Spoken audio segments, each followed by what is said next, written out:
Praise the lord.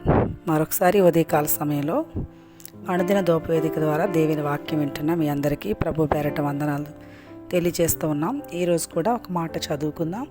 కీర్తనల గ్రంథం 30వ అధ్యాయం 12వ వచనాన్ని చదువుదాం. నీవు నా గోనె పట్ట విడిపించి సంతోష వస్త్రము నన్ను ధరింపచేసి ఉన్నావు. యెహోవా నా దేవా, నిత్యము నేను నిన్ను స్తుతించెదను. దేవుని మాటలు ఈ ఉదయకాల సమయంలో మనందరితో మాట్లాడుతున్నారు. ఈ ఉదయకాలం మనం దేవుని మాటని చదువుకున్నాం. దేవుని మాటలో మనం చూస్తే గోనె పట్ట విడిపించి సంతోష వస్త్రాన్ని ప్రభు మనకి ధరింపచేస్తానని చెప్తున్నారు. గోనె పట్ట అంటే దుఃఖానికి, శ్రమకి, వేదనకి, కరువుకి, అవమానానికి, నిందకి సాదృశ్యం.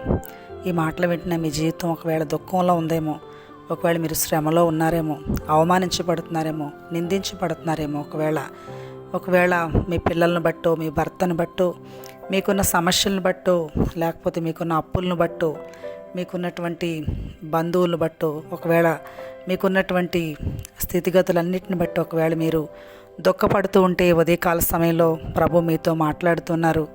ఇదిగో నీవు నా గోనె పట్ట విడిపించి అని వాక్యంలో రాయబడినట్లుగా ప్రభు మిమ్మల్ని నిశ్చయముగా ఆ దుఃఖం నుంచి, ఆ బాధ నుంచి, ఆ శ్రమ నుంచి విడిపించగల సమర్థుడు.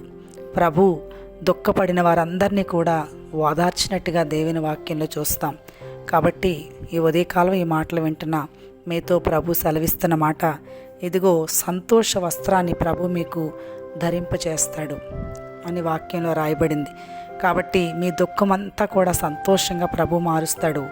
అప్పుడు మీరు మనసారా మీ హృదయం అంతటితో కూడా మీరు ప్రభుని స్తుతిస్తారు. కాబట్టి మీ దుఃఖంలో మనుషుల వైపు కాక, మీ శ్రమలో, మీకున్నటువంటి వేదనలో, మీకున్న బాధలో, అవమానాల, నిందల్లో మనుషుల వైపు కాక ప్రభు వైపు చూడండి.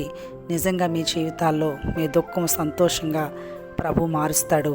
ఈ మాటలు వింటున్న మీ జీవితాల్లో అట్టి కృప ప్రభు మీకు అనుగ్రహించునుగాక. ఆమేన్.